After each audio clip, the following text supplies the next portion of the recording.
आज का हमारा टॉपिक है आत्मिक जीवन को कैसे बचाएं।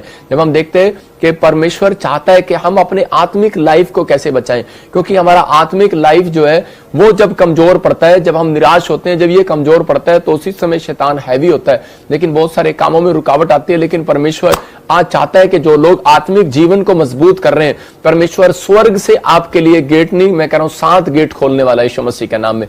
अगर आज कोई कह रहा है एक गेट बंद कर दिया गया आपके लिए कि तू यहां काम नहीं कर सकता, मैं कह रहा हूं परमेश्वर 7 दरवाजे और खोलेगा।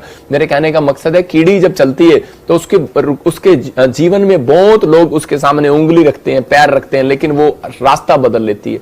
मैं कह रहा हूं कि अगर आज आपके जीवन में कोई मुश्किलें आ रही हैं, लेकिन कीड़ी के जीवन से हम सीखते हैं, कह रहा कीड़ी कभी भी थकती नहीं है, हारती नहीं है, वो हमेशा कुछ ना कुछ करती रहती है। अगर आपका बिजनेस नहीं चल रहा, आपका काम नहीं चल रहा, आप कीड़ी के जीवन से देखो, वो आत्मिक है, वो किसी के साथ लड़ाई नहीं करती। उसको बहुत सारे लोग बोलते हैं, उसके मुकोड़े उसके खिलाफ हैं, घोड़े उसके खिलाफ हैं, लोग उसके खिलाफ हैं, लेकिन कोई भी खिलाफ हो, लेकिन वो अब हार नहीं मानती और वो काम करती रहती है। इसका मतलब आपका विचार आपको आत्मिक जीवन से बाहर लेकर जा रहे होंगे। छोड़ यार, तेरी जिंदगी में कुछ नहीं हुआ, छोड़ यार, परमेश्वर ने मुझे कुछ नहीं दिया, छोड़ दे परमेश्वर को, छोड़ दे चर्च जाना, चल शराब पी और ये गंदे काम कर, छोड़, पर लाइफ में कुछ नहीं रखा। या कुछ लोग हार जाते हैं अपने आत्मिक जीवन से और निराश होकर सुसाइड कर लेते हैं। लेकिन परमेश्वर चाहता है आपके जीवन से कि आप लोग अपने आत्मिक जीवन को कैसे बचा सकते हैं। कह रहे कि नंबर 1 कह रहे कि जब आप प्रेयर करते हैं, ज्यादातर आप प्रेयर में अपना टाइम बिताएं। कह रहे प्रार्थना करने से। नंबर 2 कह रहे कि बाइबल पढ़ने से। नंबर 3 कह रहे कि आप कह रहे कि आत्मिक लोगों की संगति करने से।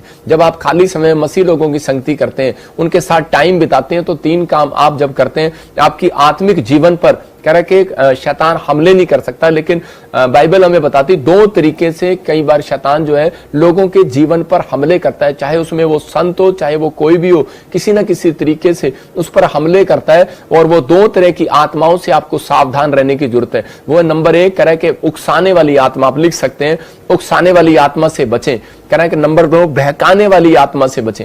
मतलब बहुत बार हमारे जीवनों में ऐसा होता है कि हम कई बार निराश हो जाते हैं और उस समय हम सोचने लगते हैं कि शायद परमेश्वर मेरी जिंदगी में काम नहीं करेगा। और इसी समय बहुत बार हमारे जीवन में उकसाने वाली आत्माएं काम करने लगती हैं। अपने हाथों को उठाओ और इसी समय कहो कि इसी समय परमेश्वर इस उकसाने वाली और बहकाने वाली आत्मा से मेरे परिवार को, मेरे बच्चों को और मेरे माइंड को बचा के रख यीशु मसीह के नाम में। मैं फिर कह रहा हूं कि जब एक स्पिरिचुअल लाइफ कह रहा है कि जब आगे बढ़ती है, जब एक व्यक्ति आगे बढ़ता है, एक संत जब आगे बढ़ता है, एक पास्टर, एक प्रॉफिट, एक विश्वासी जब उन्नति करेगा, तरक्की करेगा, या कोई बिजनेसमैन तरक्की करेगा, तो उसी समय उसको गिराने वाले बहुत लोग आएंगे। लेकिन अगर पौधा यीशु मसीह ने लगाया तो याद रखना कि आपको कोई उखाड़ नहीं सकता। परमेश्वर का आत्मा आपकी जिंदगियों में चमत्कार करता है। इसलिए बाइबल बोलती कह रहा है कि 2 तरह की आत्माओं से सावधान होने की जरूरत है, कि बहकाने वाली और कर उकसाने वाली। क्योंकि जब आप एक बड़े पॉइंट पर पहुंचते हैं तो उसी समय आपके खिलाफ बोलने वाले खड़े होते हैं, और उसी समय आप उसको जब डांटते हैं उस आत्मा को, तो उसी समय वो भाग जाती है यीशु मसीह के नाम में।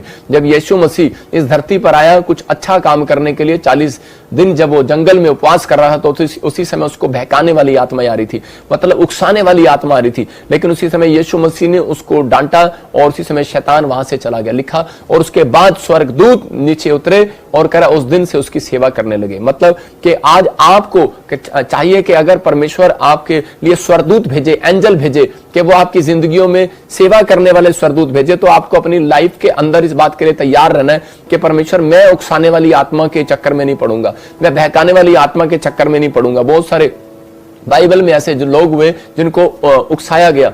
इसलिए बहुत सारे लोगों को ये पवित्र आत्मा मैसेज देना चाहता है आज कि जब आपकी प्रमोशन हो रही होती है तो आपको उकसाने के लिए आपको गुस्सा आएगा। इसी समय इस भाई ने मेरे बारे में बुराई किया, इसको मैं छोड़ूंगा नहीं। मैं कह रहा हूं कि इसने मेरे काम में रुकावट डाला, मैं इसको छोड़ूंगा नहीं। मैं कह रहा हूं कि आज बहुत सारे लोगों के अंदर ऐसी बातें चलती हैं। देखिए, जब आप परमेश्वर के सामने प्रार्थनाएं करते हैं और माफ करते हैं, मैं कह रहा हूं कि उसी समय कि परमेश्वर देखता है कि ये व्यक्ति किसी के उकसाए में नहीं आ रहा, बहकाए में नहीं आ रहा, तो परमेश्वर अपने आप ही उसके लिए स्वरदूतों का इंतजाम करता है।